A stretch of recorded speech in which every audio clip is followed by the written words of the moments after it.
আসসালামু আলাইকুম ওয়া রাহমাতুল্লাহি ওয়া বারাকাতুহু। আলহামদুলিল্লাহি রাব্বিল আলামিন ওয়াল আকিবাতুল মুত্তাকিন ওয়াসসালাতু ওয়াসসালামু আলা নবিয়িনা মুহাম্মদ ওয়া আলা আলিহি ওয়া সাহবিহি সাল্লাম ওয়া বাদ। সম্মানিত দিনী ভাই বোনেরা, আলহামদুলিল্লাহ আমরা প্রতিদিনের ন্যায় আজও রমজানুল মুবারকের ধারাবাহিক আলোচনায় উপস্থিত হতে পেরে আল্লাহর কাছে শুকরিয়া জ্ঞাপন করছি। আলহামদুলিল্লাহ, আল্লাহ তাআলা আমাদেরকে অফরন্ত নিয়ামত দিয়েছেন, তার মধ্যে একটি হচ্ছে রমজানুল মুবারক। রমজানুল মুবারকের মধ্যে সবথেকে বড় নিয়ামত হচ্ছে লাইলাতুল কদর। কেননা আল্লাহ তাআলা বলেছেন সূরা দুখারের 3 নম্বর আয়াত, ইন্না আনজালনাহু ফি লাইলাতিন মুবারাকা, নিশ্চয় আমরা কোরআনুল কারীমকে নাজিল করেছি বরকতময় রাত্রিতে। আর কেনই বা বরকতময় রাত্রি হবে না? আল্লাহ তাআলা একটি পূর্ণ সূরা নাজিল করেছেন লাইলাতুল কদর সম্পর্কে। বিসমিল্লাহির রহমানির রহিম, ইন্না আনজালনাহু ফি লাইলাতুল কদর, নিশ্চয় আমরা কোরআন নাজিল করেছি লাইলাতুল কদর। ওয়া মা আদরাকা মা লাইলাতুল কদর, আপনি কি জানেন লাইলাতুল কদর কি? লাইলাতুল কদর খায়রুম মিন আলফি শাহর, লাইলাতুল কদর হচ্ছে 1000 মাস থেকে উত্তম। সুবহানাল্লাহ। শুধু তাই না, তানাজ্জালুল মালাইকা, এই রাত্রিতে অগণিত ফেরেশতাদের আগমন ঘটে, নিচে নেমে আসেন। ও রূহ এবং জিবরাইল আলাইহিস সালাম নিজে আসেন। সালামুন হিয়া হাত্তা মাতলাইল ফজর, আল্লাহ তাআলার এই ফেরেশতাগুলো জিবরাইল আলাইহিস সালাম সহ সবাই শুভে সাদেক পর্যন্ত আল্লাহর কাছে দোয়া করতে থাকে আমাদের জন্য। সুবহানাল্লাহ। সম্মানিত দিনী ভাই বোনেরা, সূরা দুখানেকে বলা হয়েছে বরকতময় রাত্রি, আর সেই রাত্রিতে ভাগ্য রজনী বলা হয়। এই রাত্রিতে ভাগ্য নির্ধারণ করা হয়। সূরা দুখানে একটু পরেই যে এই কথাগুলি আল্লাহ তাআলা বলেছেন যে এখানে সব কিছু বর্ণন করে দেওয়া হয়। সুতরাং এ রাতটি অত্যন্ত গুরুত্বপূর্ণ রাত, কেননা এটি 1000 মাস থেকে উত্তম, মানে প্রায় 83 থেকে 84 বছর ইবাদত করে যা উপার্জন করতে পারে একজন মানুষ, তার থেকেও উত্তম হচ্ছে এটা। সুতরাং একজন মানুষের জীবনে 83 বছর ইবাদত এভাবে যদি 10 বার পায়, এবার যদি 20 বার পায়, যার যত বয়স হবে সে ততবার যদি এ রাত্রি পেয়ে যায়, তাহলে এর থেকে সৌভাগ্য আর কে হতে পারে? এই জন্য এই রাত্রে অত্যন্ত গুরুত্ব। 12টি মাসের মধ্যে যত রাত আছে তার মধ্যে সবথেকে গুরুত্বপূর্ণ রাত হচ্ছে লাইলাতুল কদর। লাইলাতুল কদর অত্যন্ত দামি রাত। এই জন্য রাসূলুল্লাহ সাল্লাল্লাহু আলাইহি ওয়াসাল্লাম কী করতেন?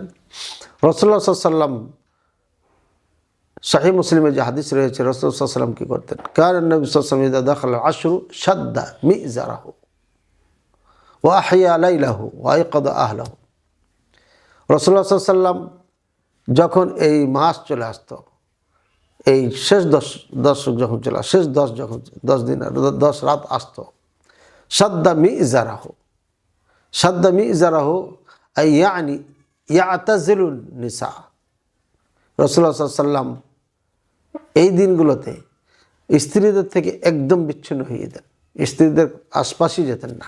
ওয়াহিয়া লাইলাহু, রাত সারা রাত জাগতেন। ওয়াইকাযা আহলাহু, পরিবারকেও জাগাই দিতেন, সবাই ইবাদত করো, আল্লাহু আকবার।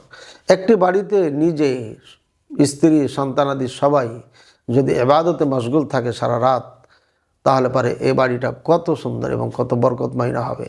এবং নিঃসন্দেহে আল্লাহ তাআলা এই বাড়িকে, এই ফ্যামিলিকে অবশ্যই আল্লাহ পাক রব্বুল আলামিন পছন্দ করবেন, ভালোবাসবেন। আর আল্লাহর যদি সন্তুষ্টি অর্জন করা যায় তাহলে সব কিছু আল্লাহ সহজ করে দেবেন। আল্লাহু আকবার। আল্লাহ তাআলা আমাদের তৌফিক দান করুন। মুসনাদ আহমদে একটি হাদিস আছে, মা আয়েশা রাদিয়াল্লাহু আনহা বলেন, কানা নবী সাল্লাল্লাহু আলাইহি ওয়াসাল্লাম ইয়াখলিতুল 20 বিসসালাতিন ওয়া নাওমিন ফাইদা কানা আল আশরু শাম্মারা ওয়া সাদ্দাল মি'জার। রাসূলুল্লাহ সাল্লাল্লাহু আলাইহি ওয়াসাল্লাম আপনার এই 30 দিনের মধ্যে 20 দিন, অর্থাৎ প্রথম রমজান থেকে 20 রমজান পর্যন্ত উনি কখনো জাগতেন, কখনো ইবাদত করতেন, এভাবে পার করতেন। কিন্তু যখন 20 রমজান অর্থাৎ শেষ দশক, তখন রাসূলুল্লাহ সাল্লাল্লাহু আলাইহি ওয়াসাল্লাম সারা রাত জাগতেন এবং স্ত্রীদের থেকে একদম বিচ্ছিন্ন হয়ে যেতেন। আল্লাহ তাআলা আমাদের বোঝার তৌফিক দান করুন। আল্লাহ রাসূল সাল্লাল্লাহু আলাইহি ওয়াসাল্লাম আমাদেরকে এ রাত্রি পাওয়ার জন্য অনেক দিক নির্দেশনা দিয়েছেন। যদি এ রাত্রি পেয়ে যাও তাহলে কি করবে? দোয়া করবে আল্লাহর কাছে, আল্লাহুম্মা ইন্নাকা আফুউন তুহিব্বুল আফওয়া ফাআফু আন্নী। হে আল্লাহ, হে আল্লাহ, ইন্নাকা আফুউন, তুমি তো ক্ষমা, অর্থাৎ ক্ষমাকারী, তুমি আমাকে ক্ষমা করে দাও। আল্লাহুম্মা ইন্নাকা আফুউন তুহিব্বুল আফওয়া, তুমি ক্ষমাকে ভালোবাসো, তুমি ক্ষমাকে ভালোবাসো, সুতরাং আমাকে তুমি ক্ষমা করে দাও। এই দোয়াকে বারবার বলতে হবে, আল্লাহুম্মা ইন্নাকা আফুউন তুহিব্বুল আফওয়া ফাআফু আন্নি, বারবার এই দোয়া পড়তে থাকতে হবে। যখন অনুভব হবে যে লাইলাতুল কদর মনে হচ্ছে আজকে, ওই সময় বেশি বেশি করে পাঠ করবে এই দোয়াটি। আর এই গুরুত্বপূর্ণ বরকতময় রাত্রির থেকে বঞ্চিত করার জন্য শয়তান নানান ধরনের বাহানা তৈরি করে দেয়, অনেক কাজ সামনে এনে দিয়ে দেয়, এই কাজ এটা করতে হবে, এমন এমন কাজ, জরুরি কাজ নিয়ে আসবে যে কাজ থেকে বিরত থাকার কোনো উপায় নেই। আল্লাহ তাআলা আমাদেরকে হেফাজত করুন এবং সহজ করুন এ রাত যেন আমরা জাগতে পারি। এই জন্য আল্লাহ তাআলা শয়তান থেকে বাঁচার জন্য বারবার আমাদের সতর্ক করেছেন। আল্লাহ বলেছেন, ইন্না ইবাদি লাইসা লাকা আলাইহিম সুলতান ইল্লা মানিত্তাবাআকা মিনাল গাবিন। সূরা হিজরের আপনার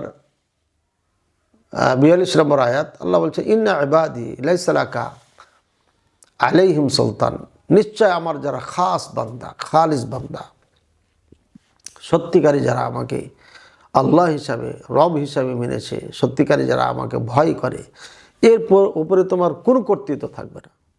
তোমার আনুগত্য করবে যারা মেধাহীন, যারা বোকা, যারা নির্বোধ, তারাই তোমার অনুসরণ করতে পারে। বাকি যারা সত্যিকারী আমার বান্দা, জ্ঞানী, যাদের আমার সম্পর্কে জ্ঞান আছে, তারা তোমার কখনো আনুগত্য করবে না, তাদের প্রতি তোমার কোনো কর্তৃত্ব থাকবে না। সুতরাং এই রাত্রি আমার উপরে শয়তানের কর্তৃত্ব যেন না হয়, এই জন্য আমাদেরকে যুদ্ধ করতে হবে। আল্লাহ তাআলা আরও বলেন, আফাতাত্তাখিযুনাহু ওয়া যুররিয়াতাহু আউলিয়া, তোমরা কি এই শয়তানকে এবং তার সন্তানদেরকে, শয়তানের সন্তান আছে, অনেক চেলাপেলা আছে, অনেক তার আন্ডা পান্ডা আছে, সুতরাং এদেরকে তোমরা কি বন্ধু হিসেবে গ্রহণ করছো আমাকে বাদ দিয়ে? ওয়া হুম লাকুম আদুব, অথচ তারা তোমাদের দুশ্মন। শয়তান নিঃসন্দেহে দুশ্মন। এখানে শয়তানের সন্তানের চেলা বলতে কি বোঝায়, সেটা দুইটা হতে পারে, মিনাল জিন্নাতি ওয়ান নাস, মানুষও হতে পারে, জিনও হতে পারে। তো শয়তান জিন যারা, তারা তো আছেই, মানুষও কিছু শয়তান আছে আপনাকে বিনা কাজে ব্যস্ত করে দেবে, কাজে এই দিন থেকে, এই রাত থেকে সরানোর চেষ্টা করবে বিভিন্ন অজুহাতে, বিভিন্নভাবে। এই জন্য সাবধান থাকতে হবে। আল্লাহ তাআলা আমাদের বোঝার তৌফিক দান করুন। ইন্না শাইতানা লাকুম আদুব্বুন, নিশ্চয় শয়তান তোমাদের দুশ্মন। ফাত্তাখিযুহু আদুব্বা, দুশ্মন যেহেতু তাকে দুশ্মনই মনে করো, কখনো বন্ধু মনে করিও না। ইন্নামা ইয়াদউ হিজবাহু লিয়াকুনু মিন আসহাবিস সাঈর, শয়তান তার দলভুক্ত ব্যক্তিদেরকে ডাকে, তার দলের দিকে ডাকে, কিসের জন্য? জাহান্নামী বানানোর জন্য। সুতরাং শয়তান থেকে আমাদেরকে পরিপূর্ণ দূরে থাকতে হবে। আল্লাহ তাআলা আমাদের সবাইকে তৌফিক দান করুন, আল্লাহুম্মা আমিন। রাসূলুল্লাহ সাল্লাল্লাহু আলাইহি ওয়াসাল্লাম এই দিনই ইতিকাফ করতেন। ইতিকাফ কাকে বলা হয়? লুজুমুল মসজিদ লিইবাদাহ, আয়া তাফাররুগ লিইবাদা লিতাআতিল্লাহি সুবহানাহু ওয়া তাআলা, মসজিদকে আঁকড়ে ধরা, একদম নিজকে ফ্রি করে দেওয়া, দুনিয়ার থেকে নিজকে কাট করে দেওয়া, একমাত্র আল্লাহ তাআলার ইবাদত করার জন্য, আল্লাহ তাআলার দাসত্ব করার জন্য, আল্লাহ তাআলার বন্দেগী করার জন্য। আল্লাহ তাআলা আমাদের বোঝার তৌফিক দান করুন। সুতরাং ইতিকাফ কেমন হওয়া উচিত, রাসূলুল্লাহ সাল্লাল্লাহু আলাইহি ওয়াসাল্লাম কীভাবে ইতিকাফ করেছেন, এই বিষয়ে আমাদের অবশ্যই জানতে হবে। রাসূলুল্লাহ সাল্লাল্লাহু আলাইহি ওয়াসাল্লাম ইতিকাফ করেছেন, রাসূলুল্লাহ সাল্লাল্লাহু আলাইহি ওয়াসাল্লাম সম্পর্কে সহিহ মুসলিমে হাদিসটি রয়েছে। আন আবি সাঈদ আল-খুদরি রাদিয়াল্লাহু তাআলা আনহু আন্না নবী সাল্লাল্লাহু আলাইহি ওয়াসাল্লাম ইতিকাফ আল-আশর আল-আউয়াল মিন রমাদান সুম্মা ইতিকাফ আল-আশর আল-আওসাত সুম্মা ক্বাল ইন্নী আ'তাকিফু আল-আশর আল-আউয়াল আলতামিসু হাযিহি আল-লাইলা সুম্মা আ'তাকিফু আল-আশর আল-আওসাত সুম্মা উতিতু ফাকিলা লি ইন্না ফি আল-আশর আল-আওয়াখির ফামান আহাব্বা মিনকুম আন ইয়া'তাকিফ ফালিয়া'তাকিফ, রাওয়াহু মুসলিম। আবু সাঈদ খুদরি রাদিয়াল্লাহু তাআলা আনহু বলেন, নিশ্চয় রাসূলুল্লাহ সাল্লাল্লাহু আলাইহি ওয়াসাল্লাম প্রথম দশকে ইতিকাফ করতেন রমজান মাসে, এরপরে মাঝের দশকে ইতিকাফ করতেন রমজান মাসে, এরপরে আল্লাহ তাআলা আপনার রাসূল সাল্লাল্লাহু আলাইহি ওয়াসাল্লামকে জানেন, হ্যাঁ আমি, তারপর রাসূল সাল্লাল্লাহু আলাইহি ওয়াসাল্লাম বলেন, ইন্নী আ'তাকিফুল আশর আউয়াল, আমি এই প্রথম 10 দিন ইতিকাফ করি। কেন করি? আলতামিসু হাযিহিল লাইলা, আমি এই লাইলাতুল কদরকে খুঁজি, এই কখন পাওয়া যায়।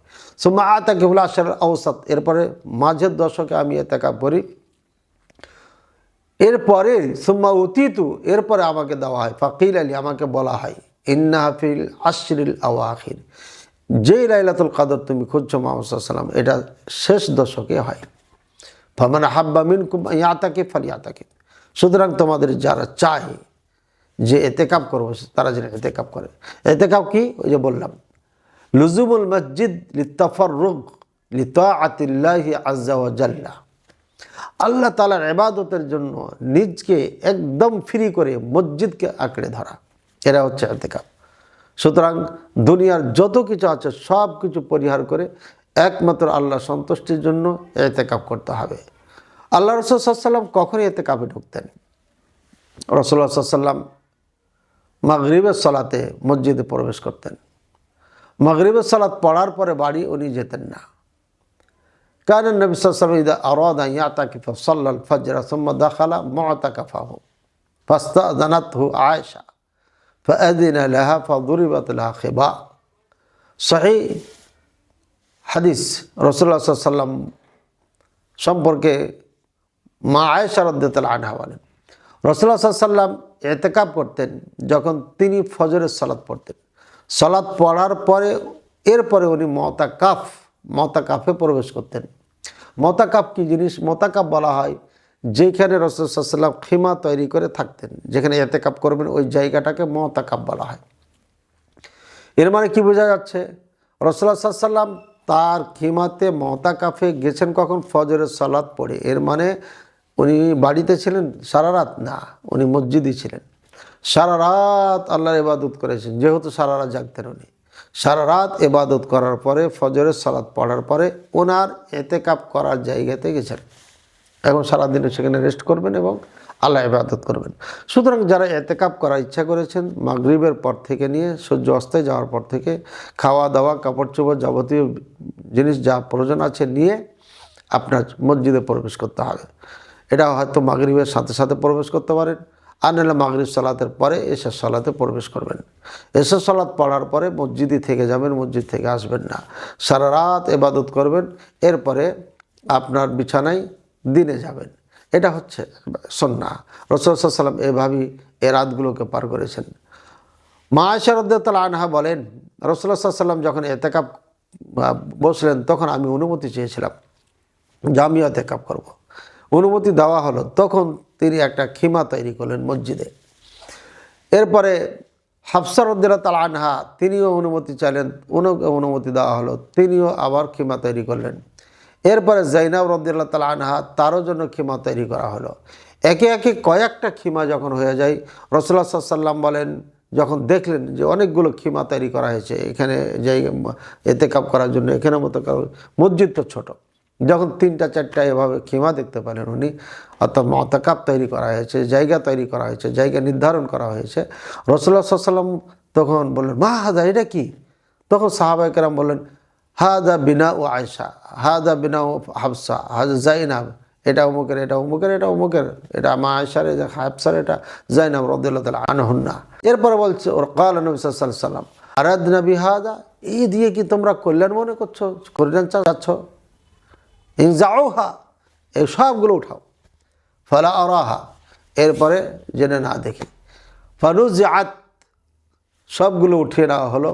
ওয়াতারাকাল ইতিকাফ ফি রমজান, রাসূলুল্লাহ সাল্লাল্লাহু আলাইহি ওয়াসাল্লাম এই মাসে রমজানের ইতিকাফই করলেন না। হাত্তা ইতিকাফা ফি আশরিল আউয়ালি মিন শাওয়াল, শাওয়াল মাসের প্রথম দশকে ইতিকাফ করলেন, অর্থাৎ রমজান মাসে ইতিকাফ করলেন না। আল্লাহু আকবার।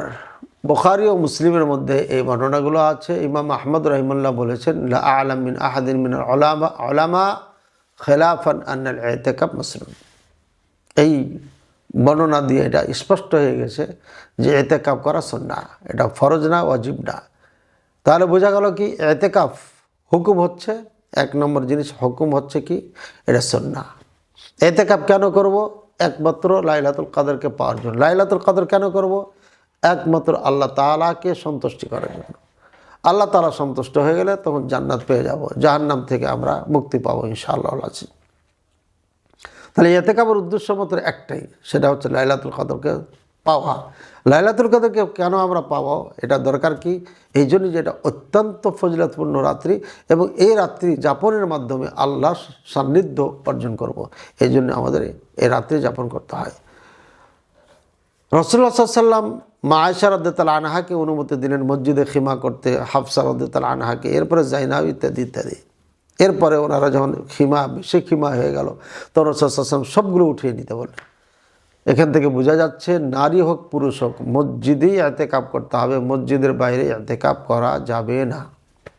আমাদের দেশে অনেক প্রচলন আছে। প্রচলন কি, বাড়ির ভিতরে একটাকে ছোট্ট করে চৌকি তৈরি করা হয় সালাতের জন্য, আর এই চৌকিতেই একটা পর্দা দিয়ে ঘিরে দেওয়া হয় ঘরের এক কোনায়, এবং সারা রাত দিন একজন মহিলা ওখানে ইতিকাফ করে। ইতিকাফ সুন্নাহ না, ইতিকাফ সুন্নাহ বিরোধী, ইতিকাফ করা যাবে না। যদি করা যায় তো রাসূলুল্লাহ সাল্লাল্লাহু আলাইহি ওয়াসাল্লাম উম্মাহাতুল মুমিনিনকে বলতেন, তোমরা এখানে কেন এসছো, তোমরা বাড়িতেই তো করতে পারো। আর রাসূলুল্লাহ সাল্লাল্লাহু আলাইহি ওয়াসাল্লামের বাড়ি একদম মসজিদের নববীর ওয়ালের সাথে লাগানো।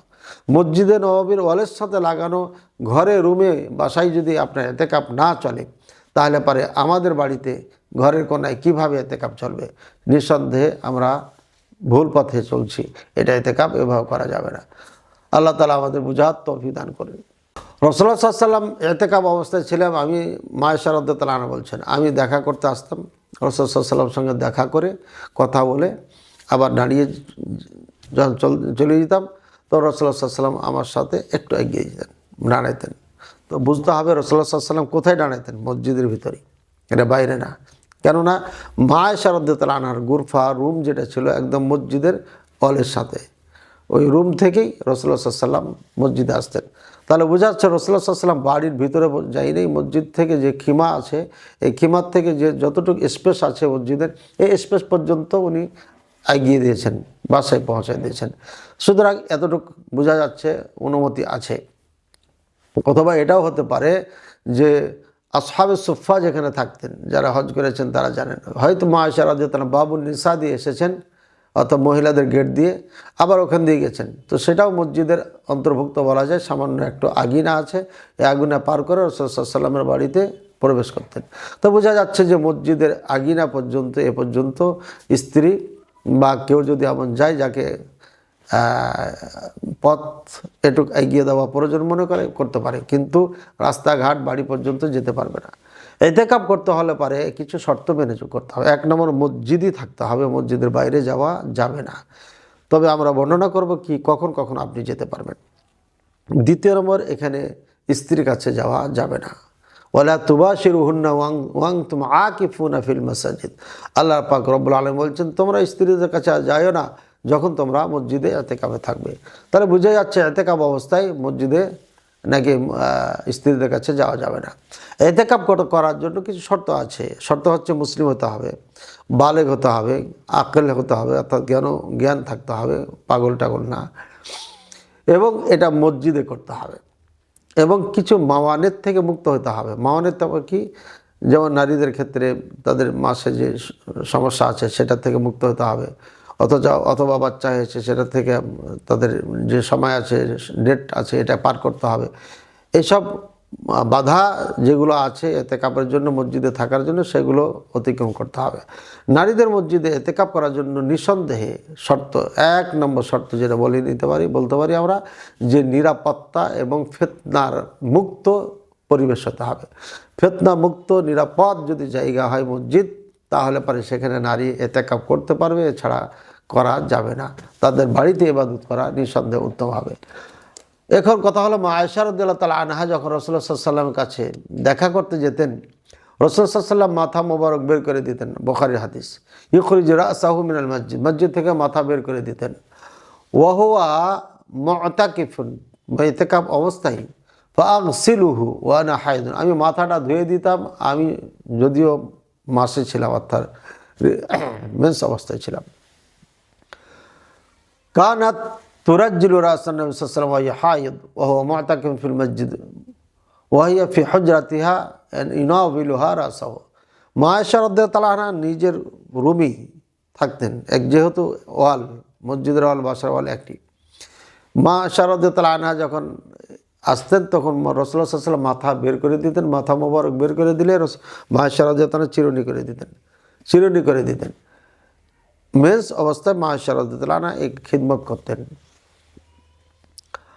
আর এখান থেকে আমরা কিছু মাসআলা ইস্তেমবাদ করতে পারি, উলামায়ে কেরাম যেটা বলেছেন সেটাই, যে মা আয়েশা রাদিয়াল্লাহু আনহা মাথা চিরুনি করে দিতেন, এর মানে বোঝাইছে মাথা বের করেছেন মসজিদ থেকে। তাহলে পারে একজন মাতা কি মসজিদ থেকে বের হতে পারবে কি পারবে না? পুরো বডি বের করার ক্ষেত্রে আপনার 3টা সুরত আছে। যদি হাত পা বের করে, মাথা বের করে, তাতে কোনো সমস্যা নেই, কিন্তু পুরা বডি যদি বের করে তাহলে এখানে 3টা হুকুম আছে, বিধান আছে। পুরো বডি যদি কেউ বের করতে চায় মসজিদ থেকে তাহলে 3টে সুরত আছে। আল আউয়াল, প্রথম নম্বর হচ্ছে আল খুরুজ লি আমরিন লা বুদ্দা মিনহু তাবআন আও শারআন। 1 নম্বর হচ্ছে এমন কাজের জন্য বের হওয়া যেটা খুবই জরুরি, এটা ন্যাচারালি প্রয়োজন অথবা শরিয়াতের কারণে প্রয়োজন। ন্যাচারালি প্রয়োজন মানে যেমন কাদায়ে হাজা, অর্থাৎ টয়লেটে যাওয়া, পেশাব পায়খানার জন্য যাওয়া। মসজিদে কোনো ব্যবস্থাই নেই, সুতরাং এটা প্রয়োজন, এটা ন্যাচারালি নিজের জন্য প্রয়োজন, কাজে এখান থেকে বের হতেই হবে। এমন জরুরি অবস্থা যদি হয়ে যায় তাহলে মসজিদ থেকে বের হতে পারবে। অর্থাৎ যেটা নিয়ে উপরে, যেমন উজু নাই কিন্তু উজুর ব্যবস্থা মসজিদে নেই, ওই সময় মসজিদ থেকে বের হতে পারবে। অথবা গোসল ফরজ হয়ে গেছে, এই অবস্থায় গোসল করার জন্য সে মসজিদ থেকে বের হতে পারবে, এবং চেষ্টা করবে যত কম যাওয়া যায়, এবং মসজিদের এরিয়ার ভিতরে থেকে যদি সম্ভব হয় সুযোগ করে নেওয়া যায় তাহলে সেটাই করতে হবে। অথবা খাবার পানি দেওয়ার কেউ নেই, এমন যদি কেউ না থাকে সহযোগিতা করা, তাহলে খাবার পানি নিতে বের হতে পারবেন বা খাবার নিতে বের হতে পারবেন। এমন জরুরি যেগুলো একদম না করলেই না, এমন কাজ ছাড়া বাইরে বের হতে পারবে না। আশা করি বুঝতে পেরেছেন। 2 নম্বর হচ্ছে আল খুরুজ লি আমরি তাআতি লা তাজিবু আলাইহি, এমন কোনো কাজ করার জন্য বের হওয়া যেটা তার জন্য জরুরি না, যেমন কাইয়াদাতি মরিদ, কোনো অসুস্থ ব্যক্তিকে দেখতে যাওয়া, আর শুহুদের জানাজাতে অথবা জানাজায় অংশগ্রহণ করা। এসব কাজ যেহেতু জরুরি না, কেউ যদি অসুস্থ ব্যক্তিকে দেখতে না যায় কোনো সমস্যা নেই, জানাজায় অংশগ্রহণ না করলেও সমস্যা নেই। এমন কাজ, যে কাজগুলো জরুরি নয় তাহলে এই কাজের জন্য বের হতে পারবে না। তবে হ্যাঁ, যদি শর্ত করে নেয় কেউ, যখন এতেকাফে ঢুকবে ওই মুহূর্তে শর্ত করে নেয় যে আল্লাহ আমার অমুক বা অমুক অসুস্থ আছে, যদি জটিল কিছু হয়ে যায়, বেশি হয়ে যায়, তাহলে আমি তাকে দেখতে যাব, বাস, তাহলে পরেও যেতে পারবে। এমন হয়ে যায় যে সে যদি মারা যায়, কোনো আত্মীয়ের মধ্যে কেউ মারা যায়, গ্রামবাসী কেউ মারা যায়, তাহলে পরে আমি জানাজা অংশগ্রহণ করব। এই শর্তে যদি কেউ এতেকাফে ঢুকে এমন নিয়াত করে, আর কেউ যদি অসুস্থ হয়ে যায় বা অসুস্থ আছে, তাকে একবার দেখতে যেতে হবে, তাহলে সে দেখতে যেতে পারবে। এমনইভাবে যদি কেউ মারা যায়, তার জানাজা যেতে যদি শর্ত লাগিয়ে থাকে এতেকাফে প্রবেশের আগে বা প্রবেশের সময়, তাহলে পরে সে জানাজায় অংশগ্রহণ করতে পারবে। এছাড়া সে বাড়িতে কোথাও যেতে পারবে না, অংশগ্রহণ করতে পারবে না, কোনো কাজে যেতে পারবে না, জানাজাও যেতে পারবে না। এক কথা, তাকে মসজিদের ভিতরেই থাকতে হবে, মসজিদের ভিতরেই থাকতে হবে। এটাই হচ্ছে ইতিকাফ। আল্লাহ তাআলা আমাদের বোঝাতে হবে। الثالث الخروج لأمر ينافي الاعتكاف كالخروج للبيع والشراء وجماع أهله ومباشرتهم, এমন কাজের জন্য বের হওয়া যেটা এতেকাফ পরিপন্থী, যেমন ব্যবসা বাণিজ্যের জন্য বের হওয়া, বেচা কেনার জন্য বের হওয়া। মসজিদের সামনে বাজার, বের হয়ে যে বাজারে, হ্যাঁ ঠিক আছে এত টাকা হলে দাও, না হলে এত টাকা দিও না, এই ধরনের কিছু দিক নির্দেশনা দিয়ে আসলেন, এটা বেচা কিনা। তো এই বেচা কিনা ক্রয় বিক্রয়ের জন্য যাওয়া যাবে না, অথবা পরিবারের কাছে যাওয়া, স্ত্রীর কাছে যাওয়া, এগুলো একদম জায়েজ নাই, যেতে পারবে না। যদি কেউ যায় তাহলে আপনার ইতিকাফ নষ্ট হয়ে যাবে। তাহলে আমরা বুঝতে পারলাম মসজিদ থেকে পুরা বডি বের করা অনুমতি নাই। যদি থাকতো রাসূলুল্লাহ সাল্লাল্লাহু আলাইহি ওয়াসাল্লাম নিজে বের হইতেন, বাসায় যে গোসল করে আসতেন, বাসায় যে চিরুনি করে আসতেন, কাপড় চেঞ্জ করে আসতেন, কিন্তু মাথা বের করে দিতেন না। এর দ্বারা বোঝা যাচ্ছে মসজিদ থেকে বের হওয়া যাবে না। হ্যাঁ, পুরো বডি বের যদি হতে চায় তাহলে 3টি সুরাত বললাম, একান্ত জরুরি যেটা না করলি না, যেমন পেশাব পায়খানা, খাওয়া দাওয়া, ফরজ গোসল উজু এসব কাজের জন্য মসজিদ থেকে পুরো বডি বের করতে পারবে, অর্থাৎ সে বের হয়ে উজু করতে পারবে ইত্যাদি যেগুলো বললাম করতে পারবে। দ্বিতীয় নম্বর হচ্ছে সে যদি শর্ত দেয় যে হ্যাঁ আমি অমুক কাজটা যাবো, অর্থাৎ অমুককে দেখার জন্য যাব, সে অসুস্থ আছে, অথবা অমুক মারা গেলে বা কেউ মারা গেলে জানাজা অংশগ্রহণ করবো, এমন শর্ত সাপেক্ষে যদি কেউ ঢোকে এরকম নিয়াতে, তাহলে সেই ব্যক্তি এতটুকু বের হতে পারবে যতটুকু শর্ত করেছে। তৃতীয় নম্বর হচ্ছে যেটা প্রয়োজন জরুরি না, এতেকাপ পরিপন্থী, যেমন বেচা কিনা, ক্রয় বিক্রয়, অথবা স্ত্রীর কাছে যাওয়া, অথবা ইত্যাদি ইত্যাদি, যেগুলো জরুরি না, এটা না করলেও চলবে, এমন কাজের জন্য একদমই বের হওয়া যাবে না। বের হলে পারে এতেকাপ নষ্ট হয়ে যাবে। আশা করি আমরা বুঝতে পেরেছি। আল্লাহ তাআলা আমাদের সবাইকে তৌফিক দান করুন সুন্দরভাবে সঠিকভাবে এতেকাপ করার জন্য। আর একটি মাসআলা হচ্ছে, অনেকে মনে করে জামে মসজিদে এতেকাপ করতেই হবে। আগে বলিনি এতেকাপ মসজিদে করতে হবে, এটা বলেছি। তবে অক্তিয়া মসজিদও করতে পারবে, কিন্তু যেহেতু অক্তিয়া মসজিদে জুমা নামাজ সালাত হয় না, তাই জুমা জামে মসজিদে করবে যদি সমস্যা না হয়। এখানে আমরা সারাংশ কথা যেটা জানতে পারলাম, এতেকাফ করতে হবে মসজিদে, মসজিদের বাইরে এতেকাফ হবে না। এরপরে আপনার এতেকাফের উদ্দেশ্য হচ্ছে লাইলাতুল কদর পাওয়া। লাইলাতুল কদর মানে আল্লাহকে পাওয়া, আল্লাহকে পাওয়ার জন্যই এতেকাফ করা। আর এতেকাফ অবস্থায় আপনার স্ত্রীর কাছে যাওয়া যাবে না, মসজিদ থেকে বের হওয়া যাবে না। শুধুমাত্র একান্ত যেগুলো জরুরি কাজ, পেশাব পায়খানা, গোসলখানা, এটা যদি মসজিদের ব্যবস্থা না থাকে, তাহলে পারে যতটুকু গেলে পারে এই কাজগুলো সারতে পারবে, অতটুকু যাবে।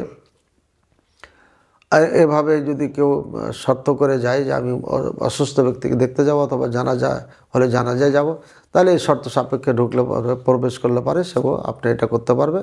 আর তৃতীয় নম্বর হচ্ছে যেটা ক্রয় বিক্রয়, বেচা কিনা, স্ত্রী ইত্যাদি, এগুলো যেহেতু জরুরি না, এটা না করলেও চলবে, কাজে এইসব কাজে যেতে পারবে না, গেলে পারে এতেকাপ নষ্ট হয়ে যাবে। আশা করি আমরা বুঝতে পেরেছি এতেকাপ সম্পর্কে আমাদের কিছু ধারণা হয়েছে। আল্লাহ তাআলা আমাদের সবাইকে তৌফিক দান করুন এবং সঠিকভাবে এতেকাপ করার তৌফিক দান করুন, পালন করার তৌফিক দান করুন। ও সাল্লাল্লাহু আলা নবিয়িনা মুহাম্মদ ওয়া আলা আলিহি ওয়া সাল্লাম। আসসালামু আলাইকুম ওয়া রাহমাতুল্লাহি ওয়া বারাকাতুহু।